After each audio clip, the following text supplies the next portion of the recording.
Qabeenya aadaa fi uumamaa qabnu eeguu fi misoomsuun badhaadhina hunda galeessa dhugoomsuuf hojjetamaa jira. Biyyi keenya kuufama dilbii qabeenya uumamaa nam-tolchee fi aadaa guddaa qabdi. Kanarraa ka'uun paartiin badhaadhinaa qabeenya aadaa fi uumamaa qabnu eeguu fi misoomsuuf xiyyeeffannoo addaatti kenneera. Waggoottan 5 darbanitti piroojektootaa fi inisheetiivoota qabeenya uumamaa fi aadaa keenya amma jiran mancaatirraa eeguu fi kunuunsuun dhaloota egereetti dabarsuu dandeessan raawwachuun qabeenya uumamaa fi aadaa keenya guddina biyyaa fi misooma hawaasummaa akka oolan taasisuuf xiyyeeffannoon hojjetamaa jira. Mootummaan naannoo Oromiyaa paartii badhaadhinaatiin hoogganamus afaan, seenaa, aadaa fi artiin uummata Oromoo akka misoomuuf beekamu taasisuu bira darbee ibsituu mallattoo eenyummaa saba Oromoo taasisuun aadaa fi duudhaa keenya bu'aa dinagdee fi hawaasummaa irraa argamuu malu milkeessuuf xiyyeeffannoon hojjetaa jira. Haaluma kanaan sagantaa haaromsa aadaatiin giddugaloota aadaa fi seenaa ijaaruu 7 irraa gara 34tti ol guddifameera. Ardaaleen jilaa 1427 adda baafamanii daangeffamuun akka eegaman taasifamaniiru. Manneen murtii aadaa 7,000 ol ijaaramuun tajaajila hawaasaaf kennuu jalqabaniiru. Dabalataan hambaaleen aadaa fi uumamaa 4 UNESCO irratti akka galmaan ta'eera. Seenaa fi aadaa Oromoo karaa saayinsawaa ta'een qoratamanii babal'isuufis ta'ee dhalootarraa dhalootatti darbuu akka danda'u Inistituutiin qorannoo fi qo'annoo Oromoo hundaa'ee hojii bal'aa hojjechaa jira. Malkawwan irreechaa 264 sirnoota darban cufamanii turan banamanii uummanni aadaa fi duudhaa isaatti deebi'ee akka itti irreeffatu taasifameera. Dhaloonni aadaa fi duudhaa uummanni Oromoo qabu beekuun ittiin jiraachuu fi dhaloota dhufuuf akka dabarsuuf hojiin hojjetamaa jiru milkaa'ina guddaadha.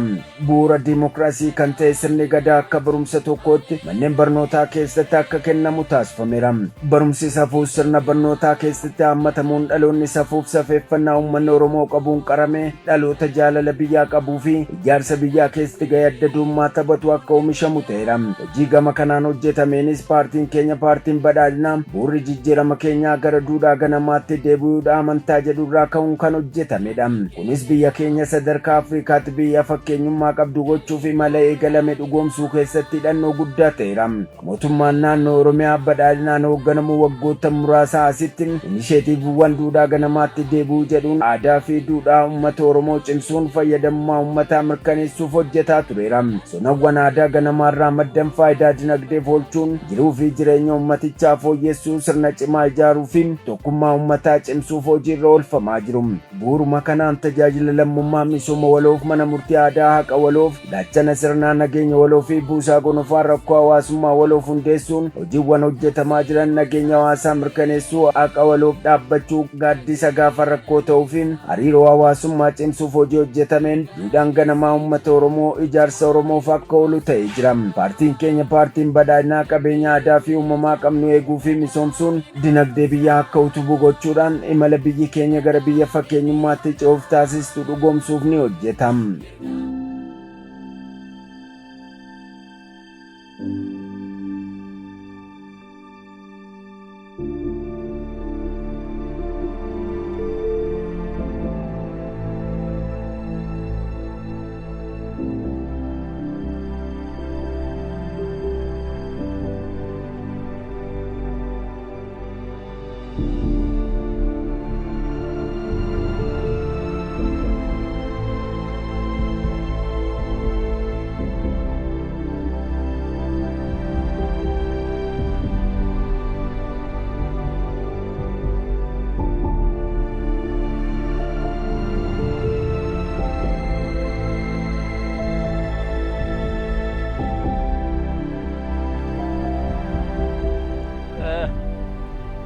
Bashu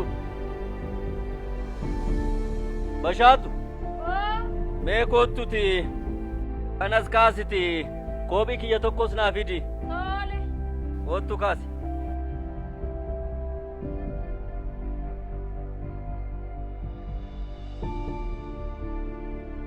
Deemuuf kaatanii? Ela biqiltuu isa kanas isa sanas mee bishaan obaasa. Tole jalaaga. Addoo nagaa oola. Nagaan oola. Jedhaash. Gammachuu. Oo. Akkam jirtu? Nagaan talaku. Maali nagaadha ofii naasaa deemtu? Intalako. Jijjiiramuma biyyi keenya guyyaa guyyaatti agarsiisaa jirtu kanatu raajii natti ta'ee tanan isa kanan na gammachiise tanan kun akkanatti kophaan haasaa. Haasuu eessa deemtan tala? Gara gandaa kana walgahii hawaasaa tokko jira jedhanii achan deemaa jira. Akkasii deemi kaan talako nagaatti naa ooli ishoo nagaatu.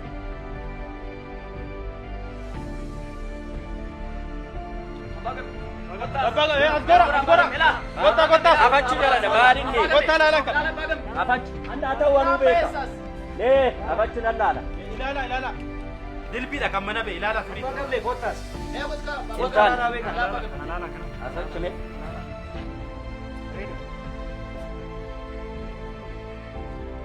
abbaga ilala kana kan bees afachanu nan laala jannar gaabiti beesa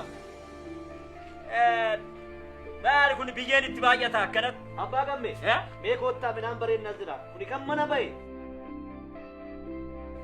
gannaa bonan qotaani kan nee afachi ha kana kunoo midhaan isinii waan hin taane qabattanii gabaa baatanii nama komattu argitanii midhaan argitanii isa kan yoo barbaade daabboo ta'uu danda'a marqaa ta'uu danda'a paastaa ta'uu danda'a mokoranii ta'uu danda'a waan inni hin taane hin jiru kana midhaan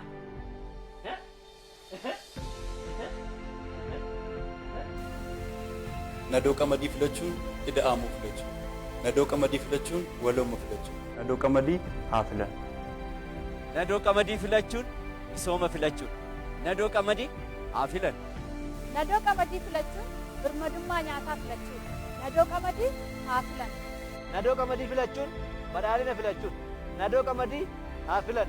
Nadoo qamadii filachuun tokkummaa filachuun. Nadoo qamadii haa filan. Nadoo qamadii filachuun badhaadhina filachuun. Nadoo qamadii haa filan.